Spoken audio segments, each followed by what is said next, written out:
start. So welcome, everyone. I'm going to call the meeting of the July 8th Issaquah Recovery Task Force to order at 4:04 p.m.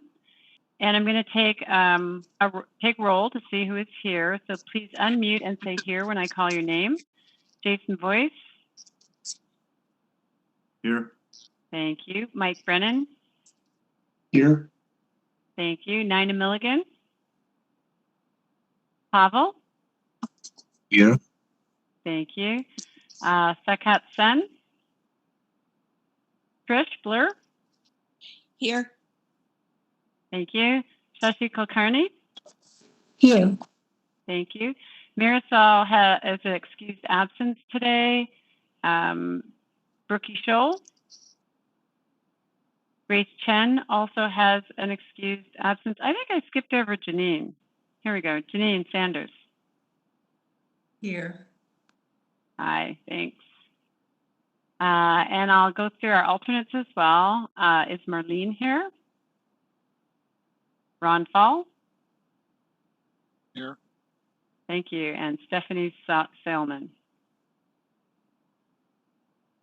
Great. So we do have a quorum, and I'd like to also acknowledge the staff that are participating in today's call. We have City Administrator Wally Bobkowitz. We have Chief of Staff Tina Eggers, and Benton Koblenz has joined us. He is moving from the Economic Development Coordinator position to a new position to help us with the federal funding that has come in under the ARPA. And we have Travis, who is making sure that we are getting recorded today so that we can let others see the work that you are all doing. So the next item on the agenda today is the approval of minutes, and it's the minutes of May 13th, 2021. And are there any objections to approving the April 6th minutes as presented in the agenda package? And I will put the chat on just to remind everybody to make sure that you have everyone in the to line, and that's how you're going to catch my attention is in the chat box. So not seeing any, the minutes are approved as presented. And Tina, I want to check in with you on the next one, public comments. Do we have anyone signed up to speak this evening? There are none. Thank you. Thank you for that. So getting into our agenda items, the first item we have is the American Rescue Plan Act, ARPA, funding update for you today. And this is going to come from Benton Koblenz, who is now our recovery coordinator. Benton. Yeah, thank you, Mayor Polly. And I do have a slideshow. It does not look like I can share the content at this time, so I'm not sure. You should be provided I am that the role presenter now. now. Thank you very much.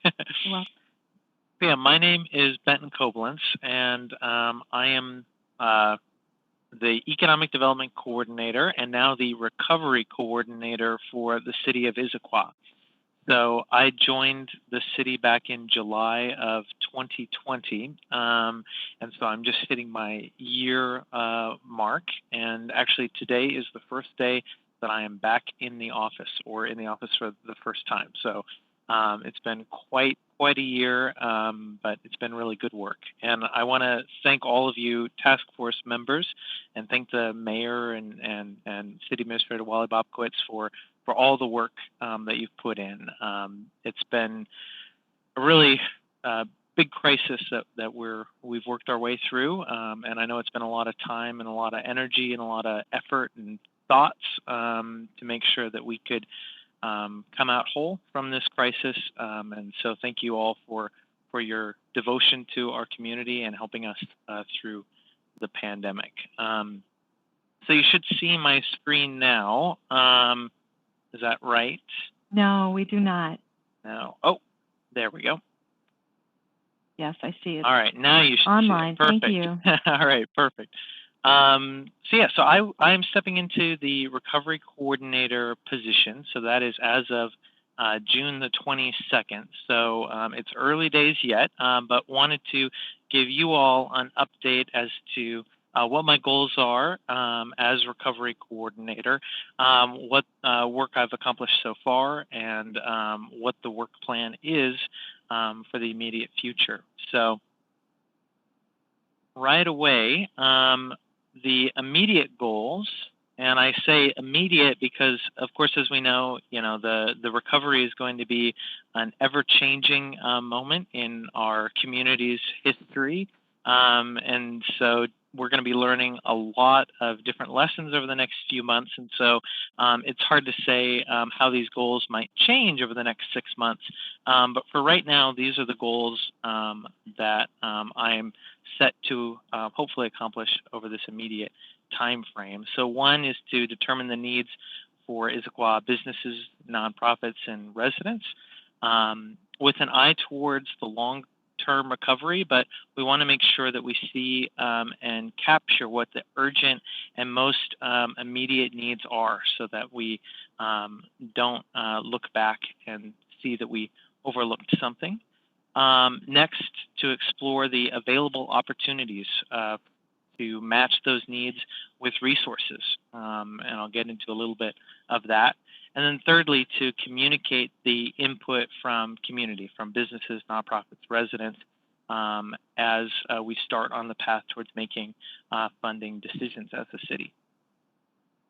So the work plan is to understand the resources that are available to our community. The American Rescue Plan Act is a very, very large bill, covers literally hundreds of billions of dollars in new resources that are spread throughout the country.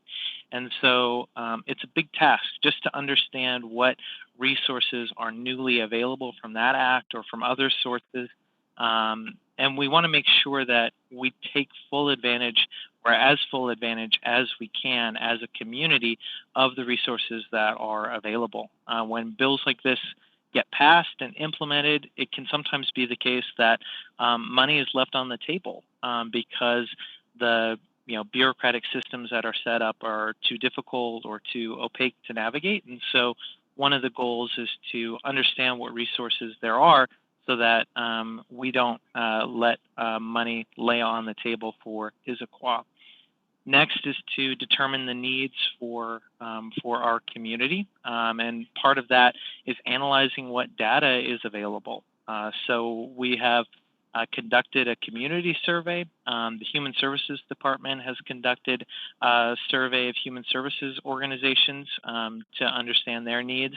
My own Economic Development Office has conducted a business survey in 2020. So there's some data that's available to help kind of understand the bigger picture of what needs there are in our community. But that's not really enough, to really delve into and understand the story that the data is telling.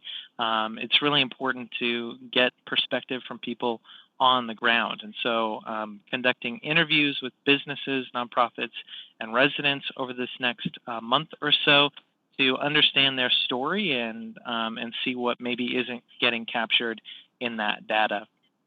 All with an eye towards leveraging funding to accomplish kind of that three-legged stool of rebuilding, recovering, and reimagining through the recovery from the COVID-19 pandemic.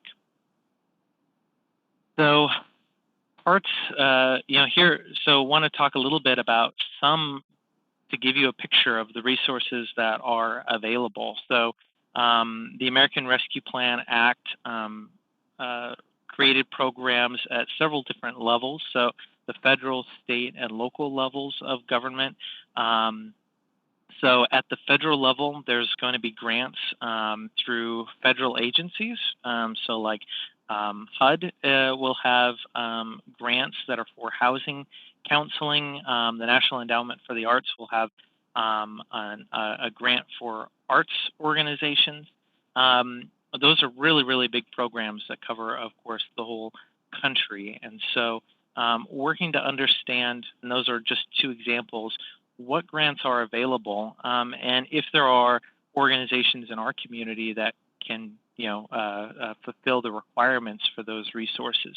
So, for example, the housing counseling grants, those are targeted towards large organizations, right? And so there aren't really local organizations here in Issaquah that can apply for those, but there are some affiliates of those organizations that may be able or may be on the road towards getting some resources through those programs.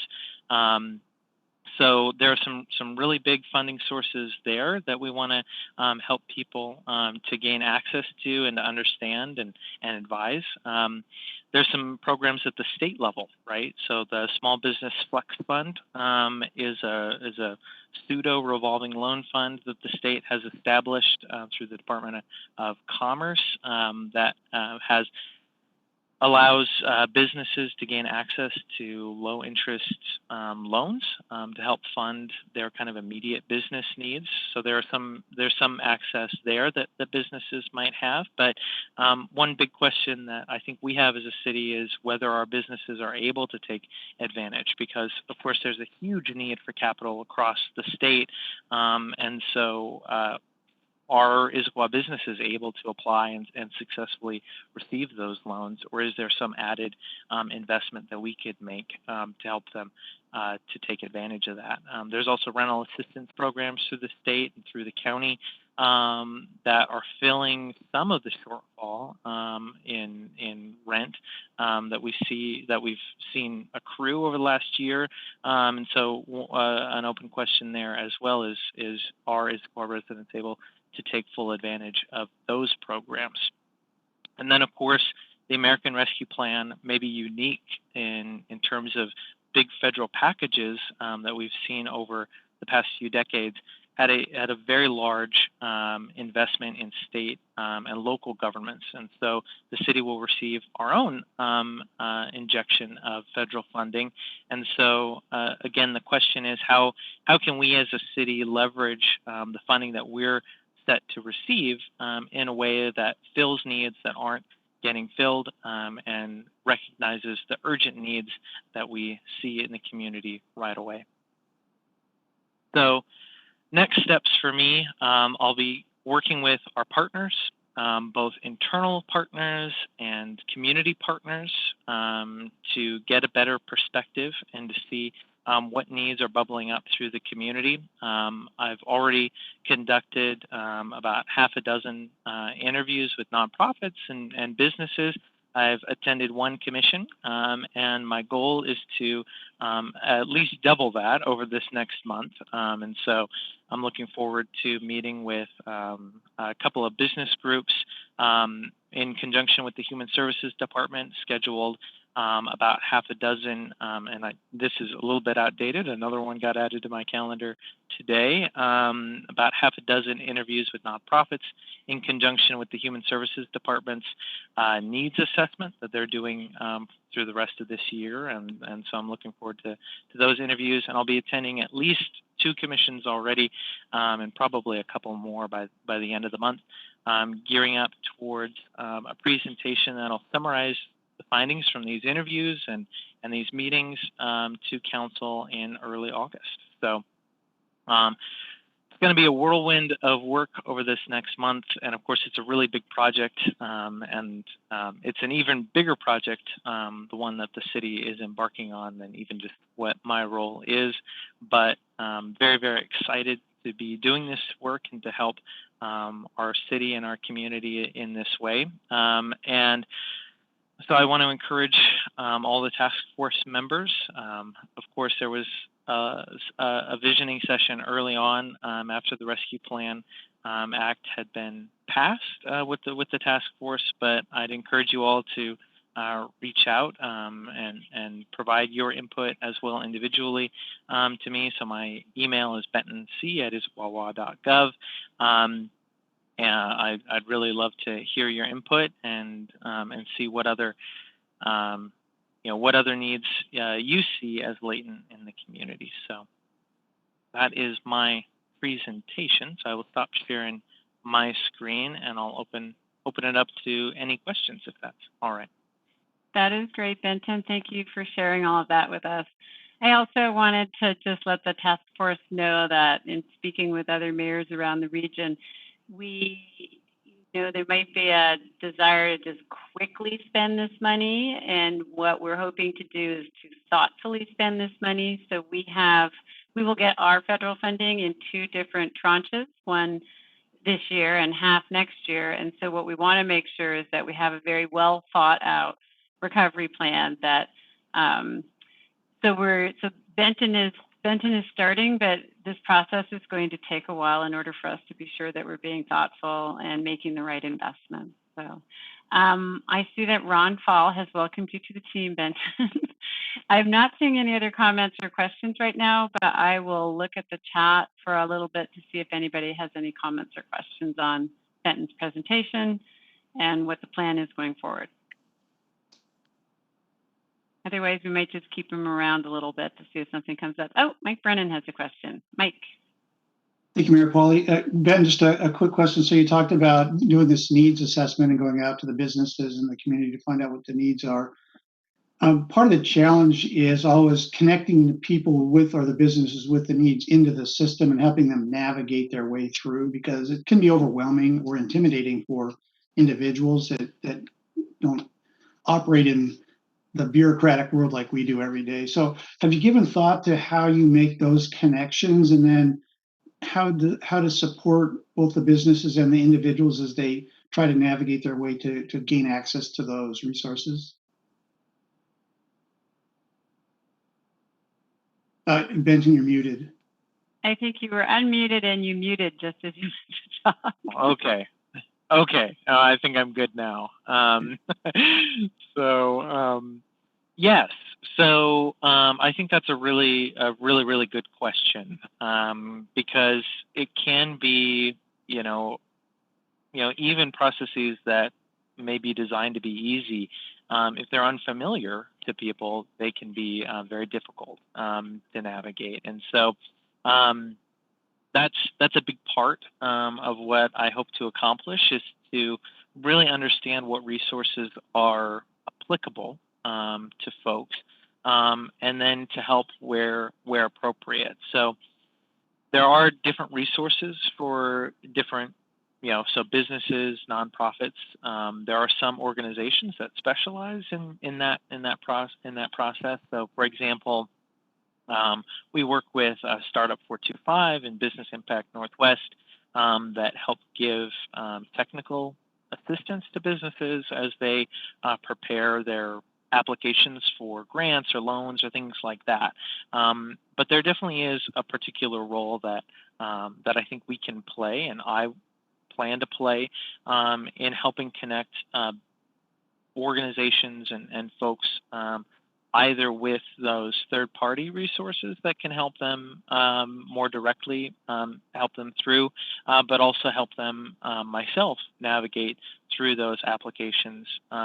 But also there's a role too to play in terms of understanding if an opportunity is applicable or not, right? And so that's a lot of my time right now is trying to understand, well, what resources are there that are applicable, so that as I conduct these interviews and sessions, that I am able to start connecting people and then avail myself as a resource to them as they navigate that process.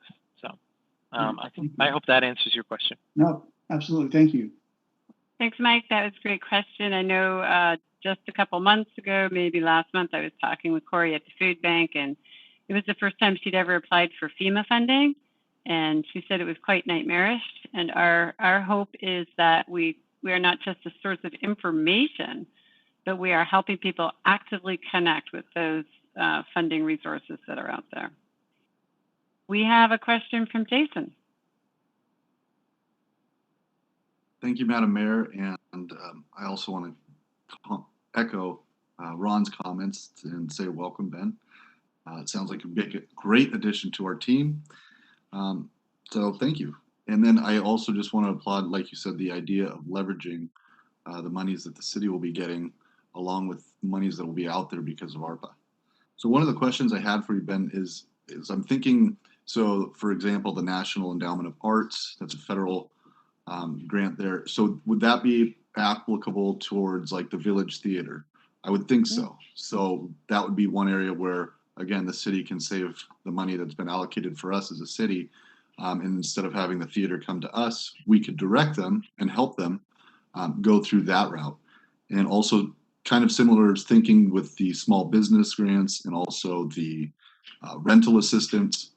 So I guess my question to you is that primarily what your task is going to be as far as leveraging, basically being a liaison between people who are seeking some of these monies, where they can call the city and go, well, you know, I won't use a name, but someone, possibly a small business, that calls and says, is the city offering any financial help to small businesses right now? Would that be part of your role, is basically saying, well, let me help you guide you through the process, because you might be able to collect some from here and there? Because I know we had talked about a coordinator, I think a couple months ago, that would basically kind of fulfill this role, not only to help us find monies for the city, but also for us to be able to kind of offshore some of that availability away from the city towards the feds and the state whenever it's appropriate. I'm hoping that's what your role is. Yeah, no, I think so. You know, and I think it'll change, right? So that's why I talk about immediate goals, right? Is to understand the ecosystem, and then as time progresses, to help people, and be that liaison as you expressed. Because I think, you know, one of the questions that I'm asking just about everybody is, what resources are they already taking advantage of, to try to understand if folks are aware of what's available, or if there's a big kind of knowledge gap between, you know, what is available and what people are taking advantage of. And I you know, it's early days yet, but I predict that I will find that kind of knowledge gap, and be able to start to match it up together, if that makes sense. Thank you, Jason. Thank you, Benton. It looks like Janine is up next with a question. Hi, Benton. I was wondering, as you're helping organizations and individuals navigate and gain access to those available resources that are applicable for them, do you also foresee your role as checking in and tracking over time to see how things have gone, what has worked well in the process and what didn't, and what opportunities there might be for improvement? Yeah, I mean, I think that you know, any good public servant tries to keep track of how well their work has been implemented, right? And so I'm not sure if I'll be in a position to say, just because of the availability of data and all of that, you know, if I'll be in a position to say, well, the overall efforts in our community have been successful. But that is certainly something that I look to do in terms of my own work, is how many folks I've been able to connect with resources, and we'll see, in terms of, again, kind of data availability, if we'll be able to get a snapshot of how successful those efforts have been, kind of community wide. If that makes sense. Thank you. Yep, thank you. Thank you, Janine. Benton, do you know if other cities have created, or agencies have created similar positions, and whether or not you have a cohort that you're working with where you have multiple voices going back and saying, this FEMA system is broken, or this you know, National Endowment for the Arts is not as easy as we thought it would be? Yeah, I think, you know, honestly, I think we're somewhat at the cutting edge of things. So I know other cities around the county have kind of asked, right, whether or not this is something that is being done or that they should do. And so, but I think that we're actually at that cutting edge and actually implementing this program. And so, what's nice is that there's a lot of regional collaboration, and so there's already a lot of partners that I have relationships with across the east side and across the county, especially in the economic development field, and many of them are working exactly on these projects, on connecting businesses and local organizations to resources, right? And so, So I think I still got to wait for a couple more names to pop up before I can kind of establish that regional recovery coordinator working group.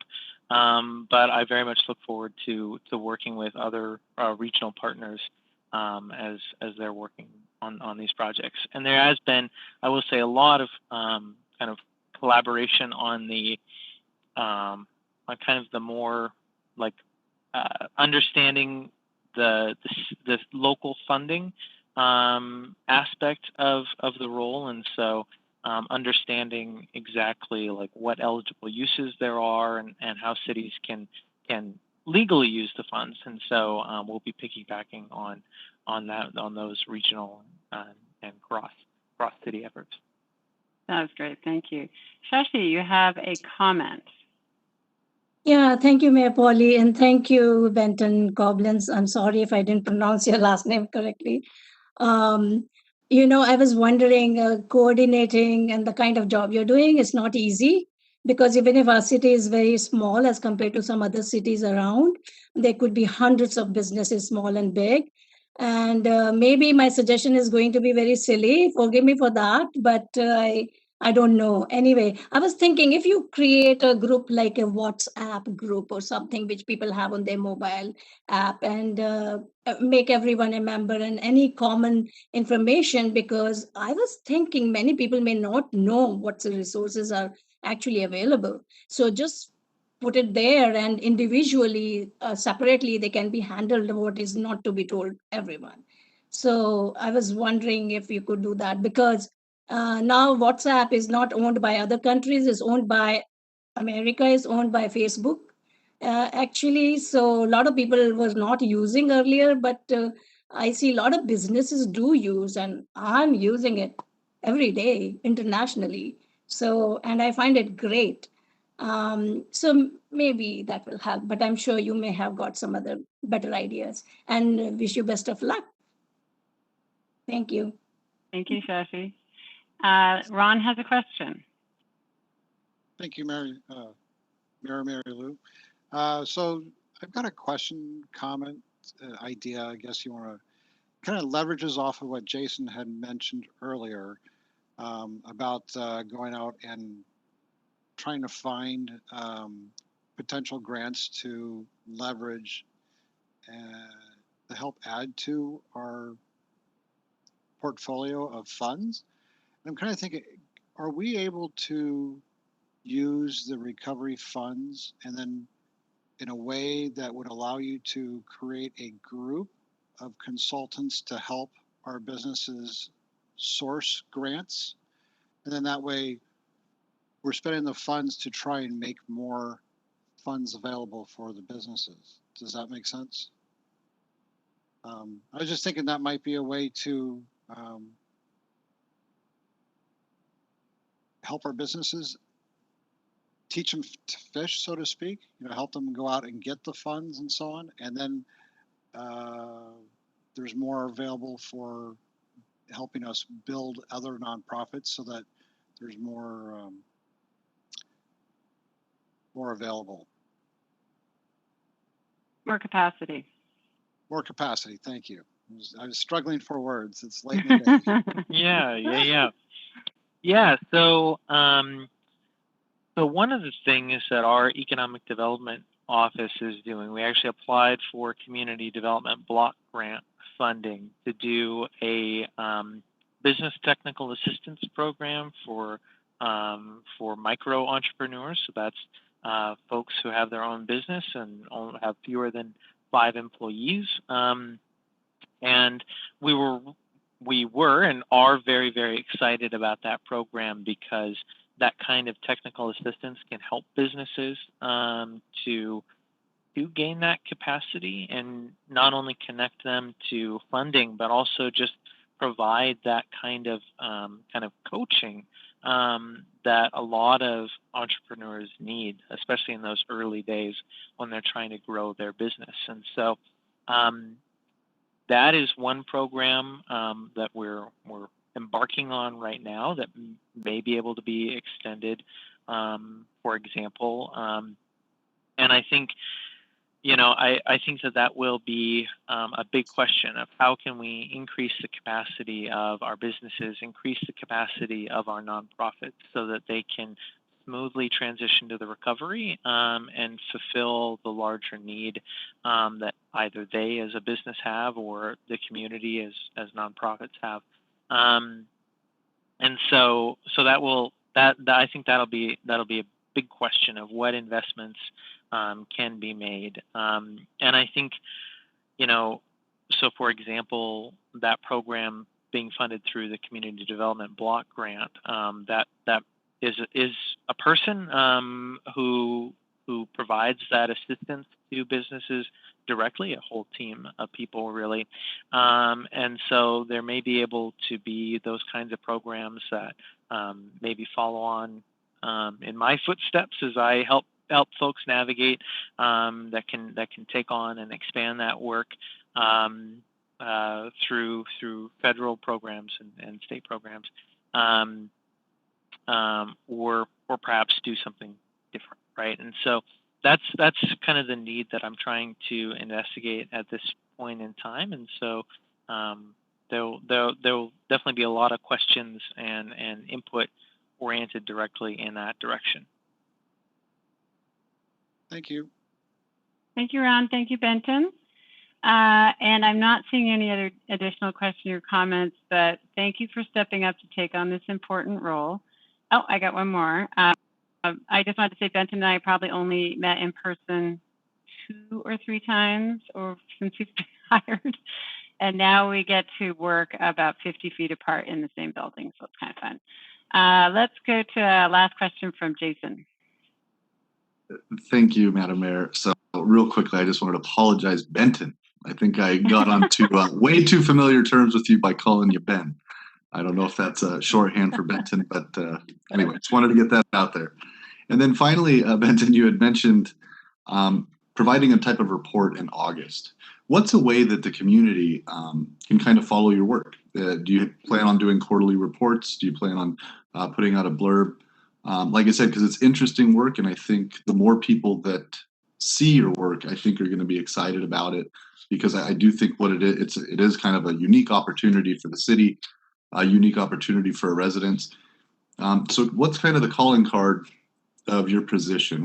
So people, if they have questions, if they have funds available, what's a way that people can kind of track not only progress, how we're doing? Mayor said that basically we're going to get 2 tranches of the $11 million, but also, like I said, if just this amount of people have been helped because of our wonderful recovery coordinator.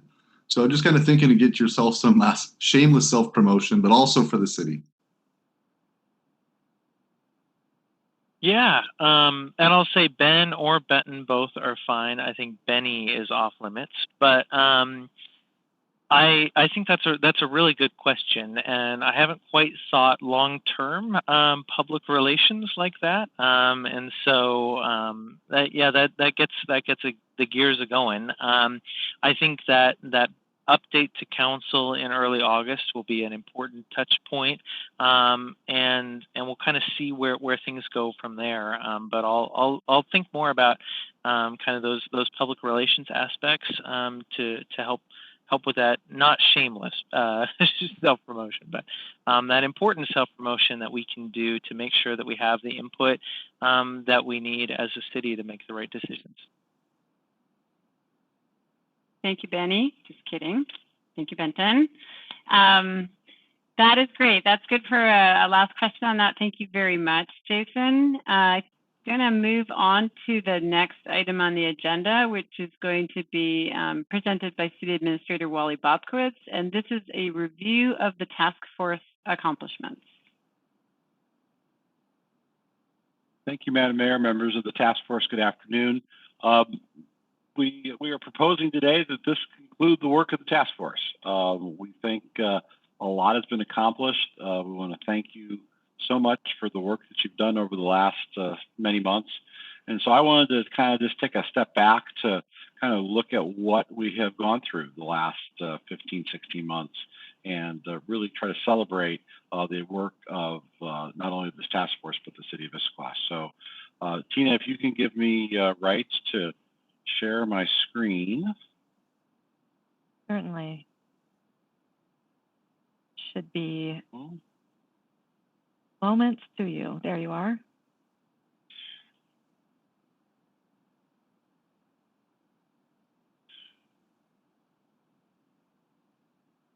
Everybody see that? Yes. All right, great. So I want to kind of just review the operational response the city has had, the task force work plan that we've tried to follow, and some of the work that's come from that, the investments that the city has made from the various funding sources that we've had, and just elaborate a little bit more on what Benton talked about as far as moving forward. So the first meeting of this task force was on May 7th, 2020, just a little over a year ago. In that time, we've had 16 meetings of the task force, including today, for 24 hours of meetings. So those of you who have attended all or nearly all, that's a day of your life that you've given to helping the city recover from the task force. The mayor issued a proclamation of civil emergency on March 6, 2020. That proclamation remains intact. It will remain intact, I think, until the governor rescinds the emergency. We're really not operating under any kind of emergency provisions at this point, but I think many communities have just decided to leave this in place until other levels of government make that change. Our offices began limited service hours on March 9th and were fully closed on March 13th, 2020. And as I think you've heard mentioned a few times today, that just this week on Tuesday, July 6th, is when we reopened our offices. It's important, of course, always to follow that by saying that a large amount of our city staff never worked from home and never didn't stop coming in. Our police department, our parks maintenance, our public works staff, while they had scattered shifts, as the slide shows early on, they all continued to work, and we're very appreciative of the work that they did. But those who work at office have largely been at home, and as we've said, only this week we're seeing people return to the office. We have not reopened our City Hall Northwest, located next to the former Holiday Inn, and that building will remain closed. We have shifted all the operations from City Hall Northwest to the City Hall on Sunset Way. We will, over the next several months, clean that building out and begin serious thoughts about next steps for a new City Hall building.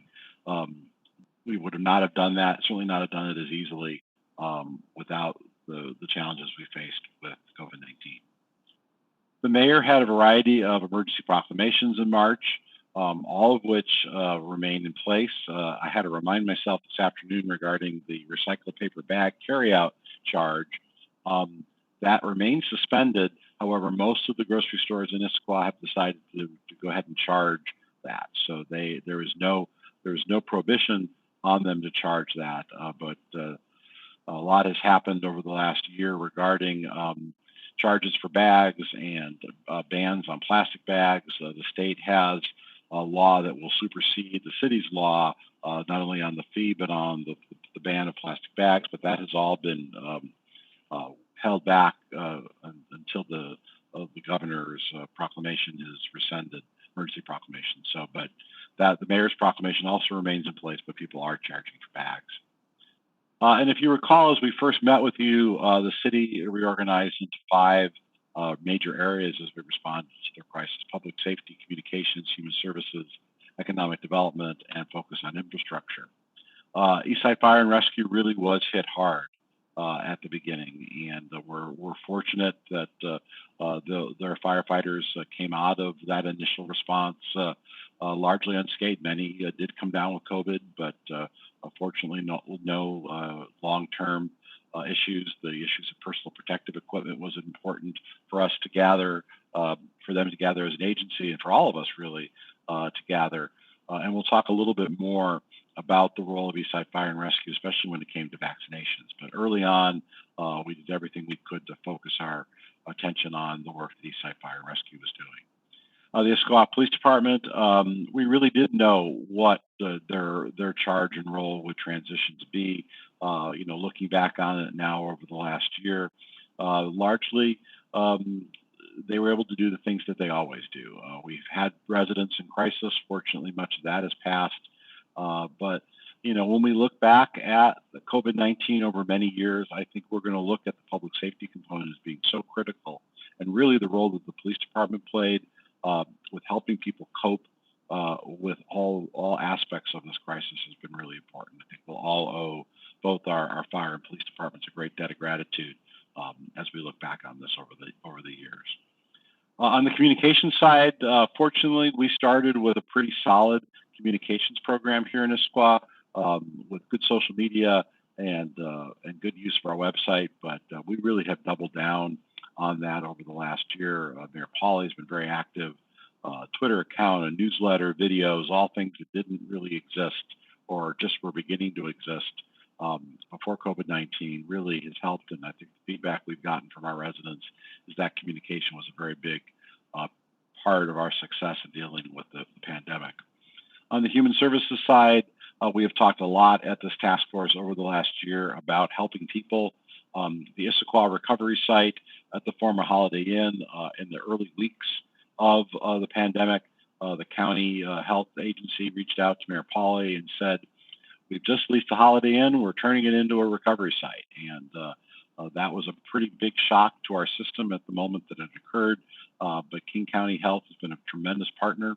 That site has been up and running really the whole time up until probably the last 30 days. The county is now beginning to end their work there. They have quite a bit of work that they have to do by the end of October to put that site back together as a hotel so that it can resume operations as a hotel. So every indication we have is that once the county does leave this fall, work will begin on a renovation of the hotel, and that it will reopen next year, likely under another flag. So it will no longer be a Holiday Inn, but it will be another probably Marriott chain hotel. Food and shelter priorities, very much a focus on. March 23rd was the first monies that the city made available for rental assistance. We've worked very hard making sure people had food. The Issaquah Food and Clothing Bank, a tremendous partner, and then instituted flexible payment plans for utility bill relief. On the economic development side, again, we started with a strong basis of partners with the Chamber, Downtown Issaquah, Gilman Village, Issaquah Highlands, and that continued at the beginning and really throughout the pandemic. We paid for employee meals in April to try to, at the very early days, help local businesses, local restaurants, and as we waited for state and federal assistance programs, food delivery fees were at issue for quite some time. And fortunately, the companies in the private sector kind of resolved many of those issues, not all of those issues. It's interesting to think back of the role of food delivery and food pickup prior to the pandemic and how that has all changed and evolved. And then on the communication side, really just making sure that our economic development partners were aware of resources as they came down the pike. Infrastructure was a very big part of the early days of the pandemic, making sure our water, sewer, stormwater, streets were maintained. As the pandemic continued, again, our employees were out every day. They didn't get to stay home. They didn't get to work from home. They were out every day making sure that our infrastructure was well taken care of, as well as our parks and facility maintenance folks. So again, we will owe them a debt of gratitude, and really, I think we'll be, over the next few years, really appreciating how much they helped keep this community together. So as the pandemic continued, the task force decided it needed a work plan, and we spent much of the late summer, early fall last year developing a work plan, really 6 key focus areas, many of them echoing the work that was already happening early on: economic recovery, communications, community health, human services, post-recovery planning, and community engagement. In the area of economic recovery, we decided it was really important to focus on buy local. We heard from you as a task force about creative restaurant seating, and certainly the streetery last summer was a big piece of work that came out of this task force. There was a concern about consistent signage in stores as far as when to wear masks and how to keep distancing. Again, this almost seems quaint a year later, but this was a real issue initially, helping people understand what they could and couldn't do in stores. Food service workers, again, support there, the small business assistance, which I'll go through a little bit. But we really did everything we could to be supportive of our local businesses. Part of the CARES Act, and I apologize, these are all slides you have seen or have the council has seen over the last year, which I've picked apart. But we did provide direct economic assistance through the CARES Act. Also, our Lodging Tax Advisory Committee did get involved and provide specific funding, and I'll detail that a little bit later. Again, we worked very quickly on sidewalk and private property outdoor signings, easing some of the laws associated with that, so people could put up the appropriate signs that they were either offering takeout or they were open for business. So that all occurred. Streetery last summer, tremendous success, I think. All things that were considered at the time in the pandemic. We are going to see that come back on a limited basis the last 2 weekends in August and the first 2 weekends in September. There was a desire, of course, to do this all summer again, but the practical realities of Front Street as a main traffic artery and as restaurants opened up more, what was ultimately agreed to was those 4 weekends in late August and early September. But again, 12 months ago, the streetery was a big piece of the beginnings of recovery on Front Street. Our Issaquah Loyal campaign also started last fall, worked through the holidays and into the new year. We hope that has helped focus people in spending their money here in Issaquah. As you will hear and the community will hear over the next few months, our sales tax revenue last year not only was pretty stable, but continues to grow. And so we're still grappling as a municipal government as to what that really means. People are spending lots of their money here at levels they did not before. And so does that continue? Will it taper off now that things have reopened? We really don't know. But I think that our campaign about Issaquah Loyal really helped to focus that, and that's a campaign that we will continue moving forward. On the communication side, as I mentioned, we had to help the community understand the changes that were going on, the changes the city government was doing, public health messaging, a lot of focus on non-English speaking community, and again, utilizing our existing channels. This just gives you a sense of the variety of different channels that we used to communicate with our residents. Certainly our website was a big piece of that. Different languages accessed through our website. Videos, Mayor Pauley became a TV star during the pandemic, and lots and lots of videos. I don't know how many videos the mayor made prior to the pandemic, but I would have to say Mayor Pauley, that number quadrupled or quintupled over the last year from the previous years you served as mayor. So we were able to get a lot of information out. These meetings, of course, also being televised. So I think we did a really good job of using video to get the word out. Newsletters, this is old information, but certainly the mayor's newsletters, the picture of her without her mask. We then went to masks, and I think we're moving back to the picture without masks again. So the mayor's newsletter has been a key element of that communication. We've had neighborhood meetings. Again, using video was brand new 15, 16 months ago. Now we do it every day, and we've used it to engage with neighborhoods like we had not before. Lots of printed materials. Excuse me. Excuse me. Excuse me. That have helped to get the word out in ways we had not done before. We had park signage as parks were opening and closing and opening again, that helped with all of this. Again, lots of use of video. On the community health side, this was a big issue for the task force, especially early on. What did we know? How could we share that with the community? Testing was a big deal. We had Patty Hayes at one point attend a meeting, talk about testing as testing sites were not initially available. We were able to make masks available for people. There was a concern about getting information out to Issaquah residents.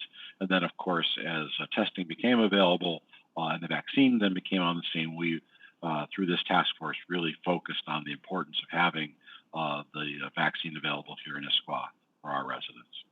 And on the human services side, again, covered a lot of these issues, but again, when we look back on the last year and a half, we have totally changed how we work in human services in the city of Issaquah.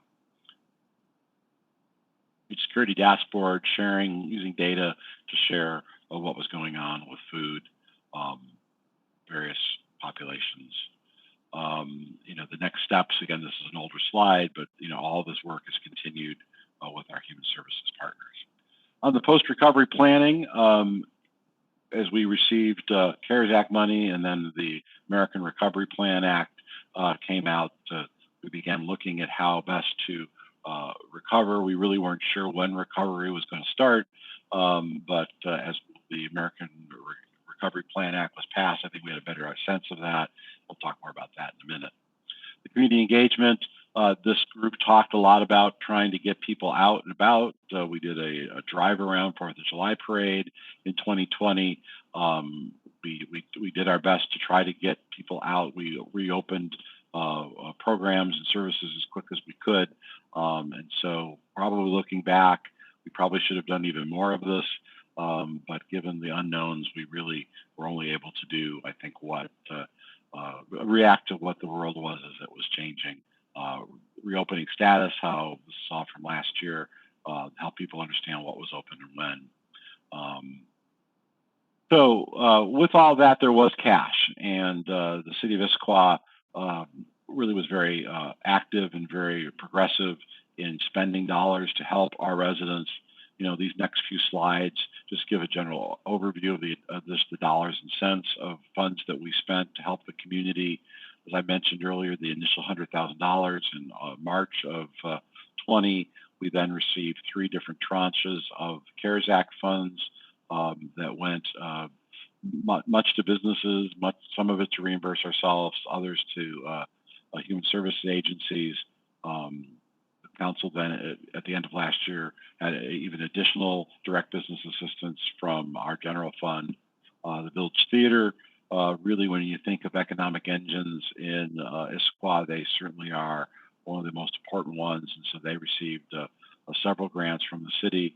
As we were worried at the end of last year regarding the moratorium on evictions and when that might change, we allocated dollars there, emergency housing assistance dollars that were allocated, much of which was soon used during the cold weather and the snowstorms that we had in February. So that was very helpful. Another tranche, small business grants, and the Fit and Fun Outdoors initiative that really came from this task force hasn't been as successful as we'd hoped, largely because we've had trouble getting the equipment. I think partially because lots of communities had the same good idea, and then just some specific issues with the companies that make the equipment. But that is still in play and will be coming soon. The streetery, as we've talked about, Issaquah Loyal, as we talked about. But then finally, the vaccine community partnership. At the end of last year, Mayor Pauley really was concerned that the county was only focused on areas that really weren't Issaquah. What were we going to do in order to make sure our residents were vaccinated? And so she created a vaccine community partnership that started meeting in January. Eastside Fire and Rescue stepped up right away, was able to be very nimble in getting vaccine through the county health department for mobile vaccinations, if you recall.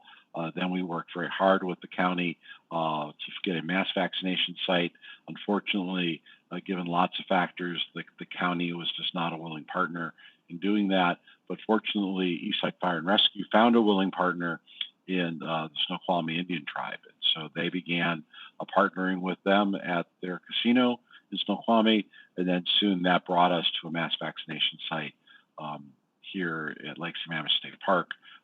Tens of thousands of people, quite honestly, were vaccinated there, thanks to the work of Eastside Fire and Rescue, partnerships with the Snoqualmie Indian Tribe, the city of Issaquah, and the city of Sammamish. Again, I think it's going to take a while for us to fully understand how that happened and the impact of that happening and how many people we helped in our community get vaccinated here. The community partnership was tremendous. We had not only all the players I just mentioned, but the Issaquah School District, Costco was a regular participant, Swedish Hospital early on, very willing to be helpful.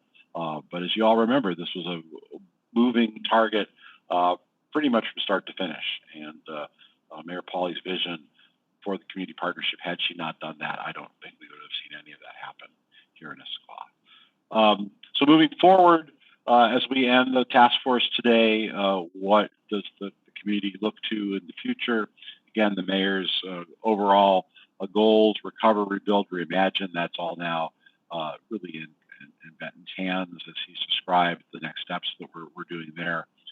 We are set to receive $11,028,857 in ARPA funds.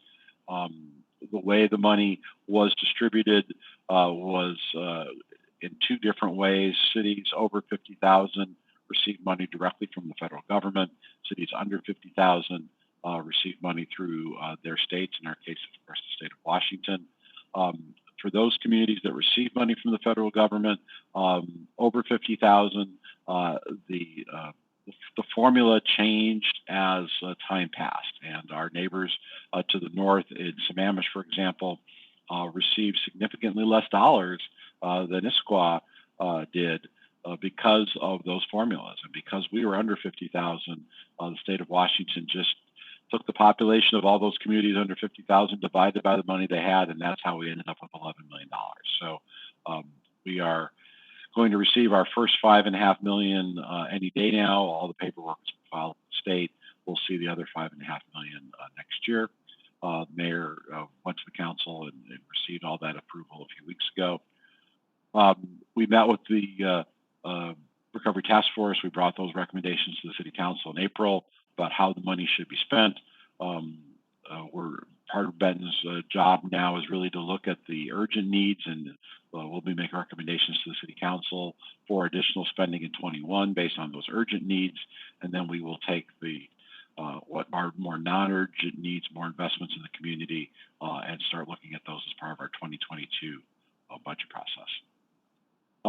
Again, the strategy, as I think I've pretty much have described, we're trying to take the long view at this point to make sure that that $11 million is spent in the best way possible to support Issaquah. The recovery coordinator we've talked about, and as Benton said, he's going to come back to the council on August 2nd, and then we'll look at comprehensive spending plans in the fall.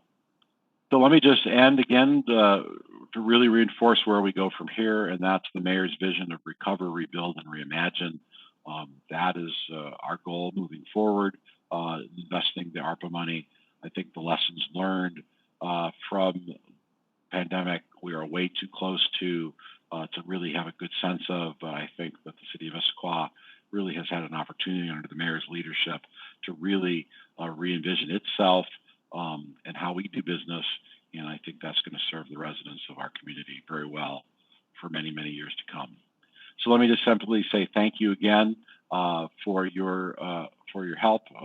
Joanne Biscara, the mayor's executive assistant, has staffed the team. She's off on vacation this week, and so she's not with us today, but I wanted to take a moment to thank Joanne for her hard work in staffing the Recovery Task Force. You've gotten to meet many of our key players: Monica Negrilla, our Human Services Manager; Jen Davis-Hayes, our Community Economic Development Manager; Autumn Monahan, our Assistant to the City Administrator; Jeff Watling, our Parks and Recreation Director; Scott Beerbaum, the Police Chief. I think all of them have come.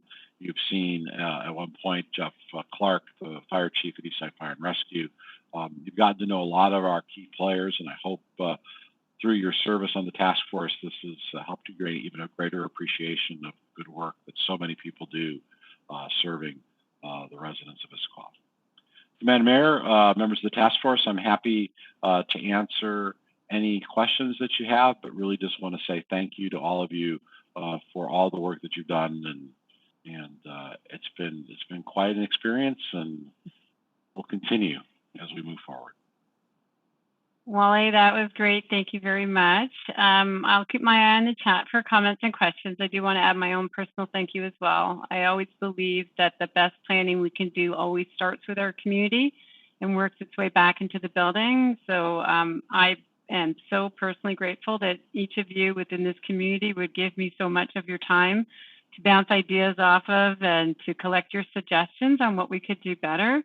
I just think that's just the best community process. It's starting with the community, and then we'll bring it in-house, we'll talk with the council, and we'll get the authorization we need. But you guys have been invaluable to me. I talk with mayors all through the region about how difficult this was and how we approach things in our own different ways. And I really do feel like the Issaquah community benefited enormously from your commitment to showing up at this task force and helping me think all of this through. They didn't give us a playbook for this, so we just had to really figure out what we could do to help. And so I am very, very grateful. I did say in the chat, hoping as we move back more towards regular business that we'll also be able to reinstitute board and commission appreciation events. And I would love to have this task force join us at one of those as well. I know many of you come from some other boards and commissions, but just want to make sure I get a chance face to face to look you in the eye and thank you for all the great work that you did. So thank you all. Any comments or questions, please just flag me in the chat and I'll call on you.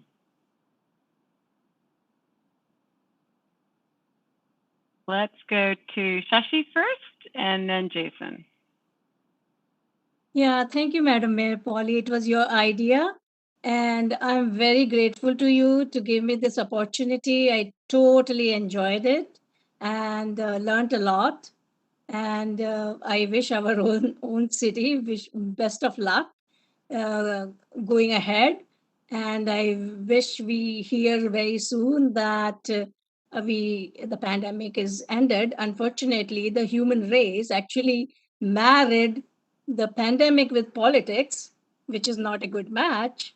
And marriage between science and technology is good. It gives you research and development as its offsprings. But with politics and pandemic and politics or science and politics, it gives you disaster and bad variants as offspring. So I wish it never happens again. And would love to see you all. Thank you so much. Thank you, everybody. Thank you very much. Thank you, Shashi. Jason. Well, thank you again. I guess this is the final time, but I do want to thank not only the mayor, but our incredible city staff who came always so well prepared, great presentations.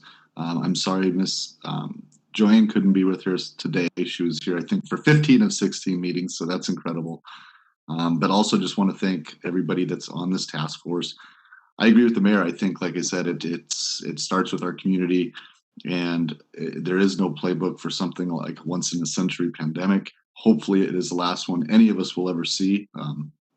That goes without saying. But for me, like I think I told the mayor this is a little bit bittersweet.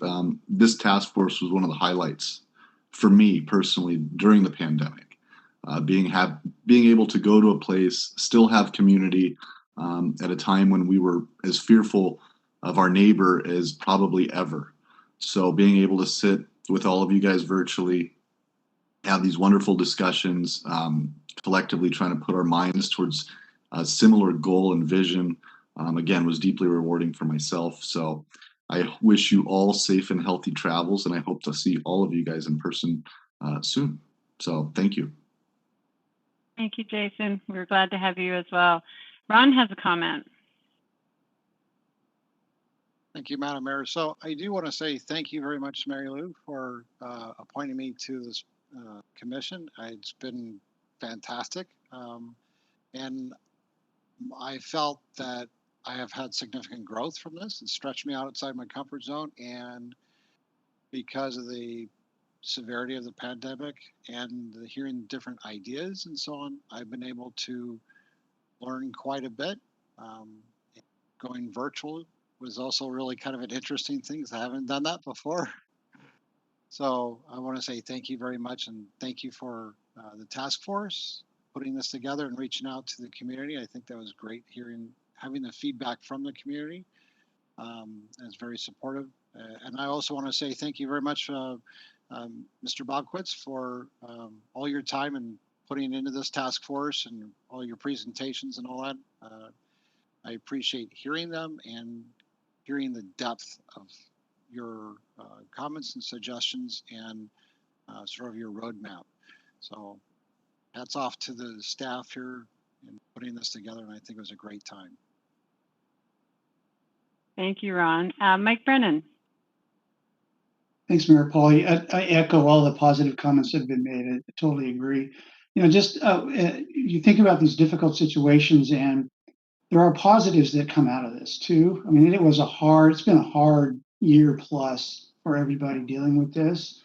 And I agree, serving on this task force has been a rewarding experience, and I appreciate the appointment, Mayor Pauly, to participate.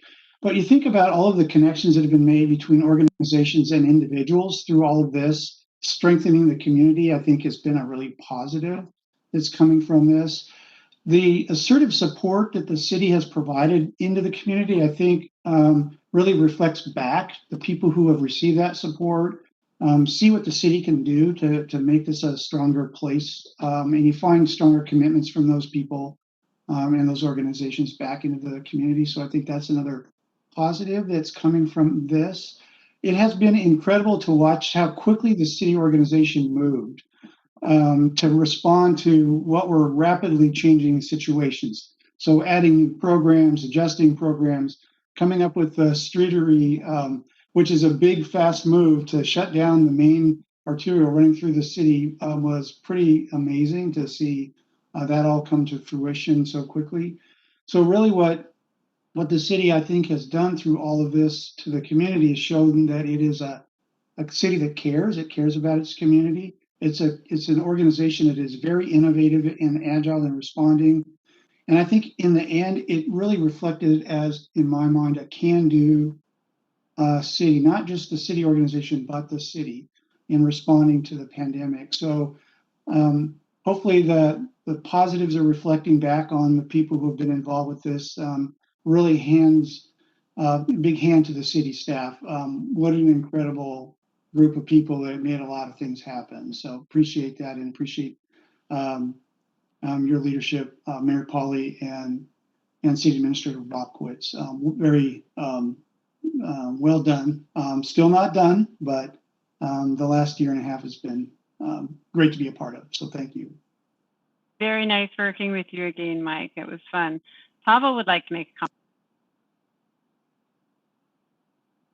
I'd like to join everybody to say thank you again for having this opportunity, and what a wonderful group of diverse people we have in this group. Everybody is so different, and yet we can come up with so many ideas that everybody would agree with it at the same time. It's amazing. It was an amazing journey, and I would like to also specifically say thank you, Mayor Pauly. You are just a wonderful person, in and out, and our city is lucky to have you as a mayor. And thank you for your hard work. Very, very kind words, Pavel. Thank you very much. I'm just going to close this out with one comment, play a little off of what Mike said. I do believe during this really horribly traumatic time, we did strengthen our community fabric, and I don't want to lose track of that. I have found out the interconnection between different nonprofits and how these nonprofits are operating, and I want to build on that information that we have and some of these new networks that we've built. So I'm exhausted, going on a vacation this summer, but we will come out of this stronger, if different, but we will come out of this stronger. There's no doubt about it. We showed our resiliency. We showed our can-do attitude. We showed our care for our neighbors and each other. And yeah, I'll probably never forget this part of my mayoral career. That's an absolute 100%. So thank you all for coming today. Thank you all for your service. And I look forward to seeing you at a social event with no agenda, no questions asked, everybody just coming and enjoying each other's time. So thank you very much for all your service, and have a great day, everyone. Thank you. Bye. Thank you.